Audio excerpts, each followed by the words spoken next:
remove the lithium triangle from the map, and the global shift to electric vehicle stalls. Not slow stalls.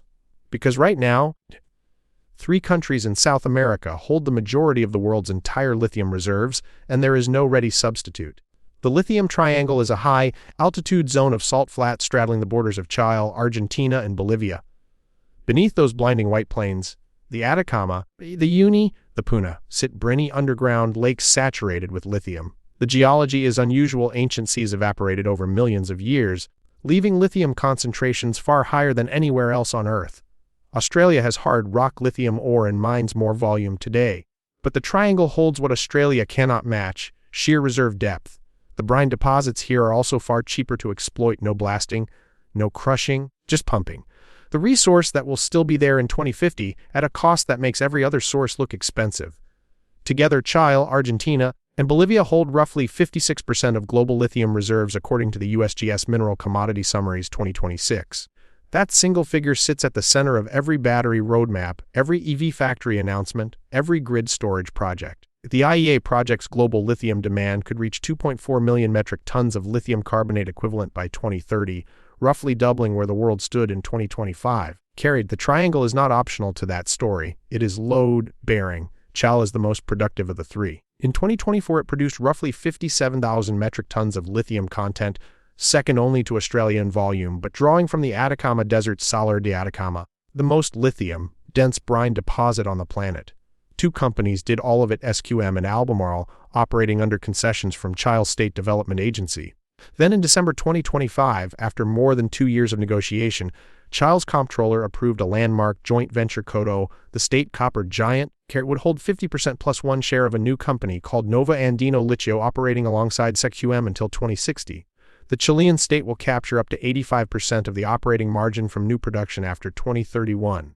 The concession is resolved, but the terms are a signal to the entire industry. Chile's lithium is increasingly a state-directed resource. Argentina is the wild card. Carried 7 operating record output approaching 115,000 metric tons of lithium carbonate equivalent projected for 2025. And the most open regulatory environment in the triangle. Foreign capital flows in from Australia, from South Korea, from China. The Milei government has moved to deregulate further, making Argentina the most investor-friendly corner of the triangle just as its neighbors tighten grip. Bolivia is the cautionary tale. The Salar de Uyuni is the world's largest single lithium deposit, 23 million metric tons of resources according to USGS, and yet Bolivia produces barely 500 metric tons per year, less than 1% of global supply. The reason is not geology. The reason is politics. Bolivia nationalized lithium in 2008 and handed exclusive rights to the state company YLB in early 2023.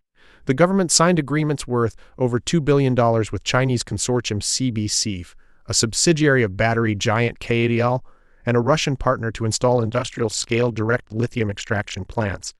Within months, a court in Potosi suspended both deals after parliamentary revolt and public outcry over the lack of transparency. The 2025 elections ousted the ruling party. Both new candidates running for president had publicly criticized the contracts. The Uni could reshape global supply. Instead, it sits mostly untouched, while the politics cycle through again. The price story adds another layer of complexity. Lithium prices crashed through 2023 and 2024, falling nearly 80% from their 2022 peak as Chinese EV demand growth slowed and supply outpaced the market. Battery pack prices fell 20% in 2024 alone. Fast markets estimated a surplus of around 154,000 metric tons in 2024 alone. For a short-term investor, that looks like a dead market. For anyone planning battery factories that will run through 2035, 2040, 2050, the triangle's reserves are the only credible answer to a demand curve that bends sharply upward. The concentration risk is real, and it runs along 3 separate fault lines. The first is water. Brine extraction requires pumping enormous volumes of subsurface liquid and then waiting, sometimes 18 months for it to evaporate in the Andean sun. Peer-reviewed studies published in 2024 and 2025 put the water footprint at roughly 500,000 to 2 million liters of brine per metric ton of lithium carbonate produced.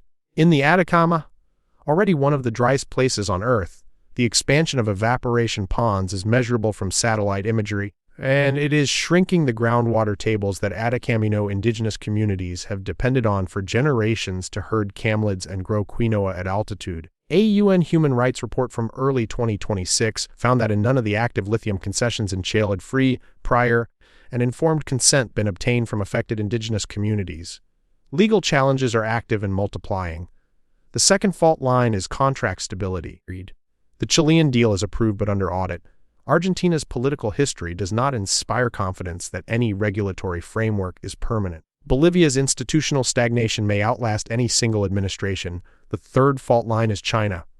Chinese firms are now the dominant buyers, processors, and increasingly the producers of lithium across the triangle. They hold offtake agreements in Argentina, they were first in the door in Bolivia, and they refine the majority of global lithium regardless of where it is mined. If the triangle is the choke point, China is already positioned at the valve. No other region on Earth has the triangle's combination of reserve scale and brine concentration. The Democratic Republic of Congo is to cobalt what the triangle is to lithium, but Congo at least produces. Bolivia proves that sitting on the resource is not the same as controlling it. What happens if the triangle stops working? Not all at once. That is almost impossible. But imagine Chilean renegotiations drag for years, Bolivian output stays near zero, and Argentina's political winds shift.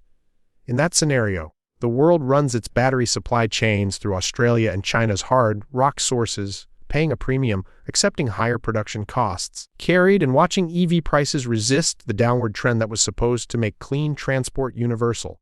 The transition to electric vehicles was supposed to break the world's dependence on a handful of oil choke points. It turns out it created new ones. The salt flats of the Andes are not on most people's mental map of strategic geography. They should be.